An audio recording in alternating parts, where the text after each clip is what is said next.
वृद्धों के दुश्मनों के बारे में बात करेंगे। क्या बात करेंगे? वृद्धों के दुश्मनों के बारे में। उनको जीरियाट्रिक जाइंट्स भी कहते हैं। ठीक है, तो सबसे पहला वृद्धों का दुश्मन इमोबिलिटी।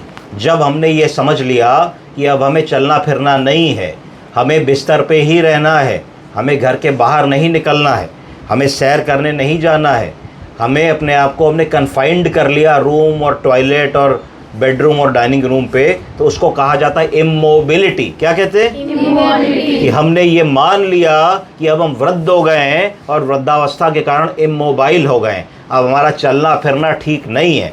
तो ये सबसे बड़ा दुश्मन होता है। जैसे ही आप इमोबाइल हो जाते हैं तो आपकी जो मांसपेशियां हैं वो कमज़ोर होने लगती हैं और शिथिलता आने लगती है, आप लड़खड़ाने लगते हैं, आप ज़्यादा चले तो गिर सकते हैं, चलने पे हाथों पैरों की मसल्स और टिश्यूज़ में हाइपोक्सी ऑक्सीजन की कमी होने लगती है, जोड़ स्टिफ होने लगते हैं। जोड़ जब स्टिफ होने लगते हैं तो ऑस्टियोपीनिया, ऑस्टियोपोरोसिस, ऑस्टियोआर्थराइटिस और फिर डिफॉर्मिटी डेवलप हो जाती है। तो यहाँ से वहाँ तक जाने में भी जोड़ दर्द करने लगते हैं। तो वृद्धों का पहला दुश्मन है, बोलिए क्या? इमोबिलिटी। इमोबिलिटी। जब हमने ये मान लिया कि अब हम चलेंगे फिरेंगे नहीं, बिस्तर पे ही खाना दे दो, बिस्तर पे ही पॉटी करा दो, बिस्तर पे ही शेव कर दो, बिस्तर पे ही टीवी चला दो, तो वो हमारा डाउनफॉल वहाँ से शुरू है। तो हमें हर वृद्ध को ये कहना है कि बाबूजी, माताजी, कीप वॉकिंग, कीप गोइंग, जितना हो सके करते रहिए, हार मत मानिए, रुकिए मत, कीप गोइंग। तो पहला हमारा वृद्धों का दुश्मन हो गया इमोबिलिटी। ठीक है, दूसरा क्या है? दूसरा है इंस्टेबिलिटी। क्या है? इंस्टेबिलिटी। वृद्धावस्था में शरीर में बहुत सारे चेंजेस होते हैं, morphological changes, physiological changes, neurological changes, जिसके कारण हमारा शरीर थोड़ा शिथिल होने लगता है और अनस्टेबल होने लगता है। आपने देखा होगा, यंग बच्चा होता है 7, 8, 9 साल का, उसको कहीं भी चढ़ा दीजिए, तर तर तर तर तर तर ऐसे चढ़ जाता है, लग रहा है खरगोश। अगर वहीं एक 30-35 साल का एक मिडिल एज आदमी या औरत को चढ़ाइए तो उसको थोड़ा सा संभालना पड़ता है कि गिर ना पड़े। और अगर वही काम एक 70 साल के व्यक्ति से कह दिया जाए तो वो नहीं चढ़ पाते हैं। अगर वो चढ़ने की भी कोशिश करते हैं तो गिरने का बहुत डर होता है। हो सकता है कि वो लोग उस समय तक आते आते छड़ी पे आ गए हों, वॉकर पे आ गए हों। तो इंस्टेबिलिटी, बॉडी पे कंट्रोल ना होना, कि एकदम से हम चलते जा रहे हैं, एकदम से गड्ढा आ गया तो पैर हमारा डगमगा जाएगा, हम गिर पड़ेंगे, एकदम से जा रहे हैं, किसी ने आवाज़ दी, एकदम से घूमेंगे तो इंस्टेबिलिटी हो जाएगी, नहीं कर पाएंगे। रात में बाथरूम के लिए उठे, नहीं समझ पाए, पैर किसी चीज़ में कारपेट पे या चप्पल पे लड़ा तो नहीं समझ पाए, गिर जाएंगे। तो दूसरा हमारा जो दुश्मन है वो इंस्टेबिलिटी। तो इंस्टेबिलिटी है कि नहीं, ये पता करने के लिए एक साधारण सा टेस्ट होता है, इसको गो गेट अप टेस्ट कहते हैं, जिसकी मैं अगली बार क्लास लूँगा आपकी, गो गेट अप टेस्ट। तो अगर हम गो गेट अप टेस्ट को 2 मिनट में बता सकते हैं कि हमारे वृद्धजन में इंस्टेबिलिटी है कि नहीं। तो 2 आई हो गए, पहला हो गया इमोबिलिटी, दूसरा हो गया इंस्टेबिलिटी, तीसरा है इनकॉन्टिनेंस। बोलिए इनकॉन्टिनेंस। इनकॉन्टिनेंस का मतलब है पॉटी और सूसू को बताने की क्षमता में कमी आ जाना, इसको इनकॉन्टिनेंस कहते हैं। तो जब ये होने लगता है मरीज में तो उसकी कॉन्फिडेंस कम हो जाती है, उसका जो सेल्फ रिस्पेक्ट और सेल्फ एस्टीम है वो कम हो जाता है। आप इस बात की कल्पना कीजिए कि हम लोग कहीं घूमने जाएं, पिकनिक में जाएं, पार्टी पे जाएं, सिनेमा देखने जाएं, किसी की रिश्तेदारी में जाएं और हमको ये कंट्रोल ना हो कि भाई अगर सूसू पॉटी आएगी तो हम रोक नहीं पाएंगे, तो हमारे मन पे क्या बीतेगी? क्या हमारा वहाँ मन लगेगा?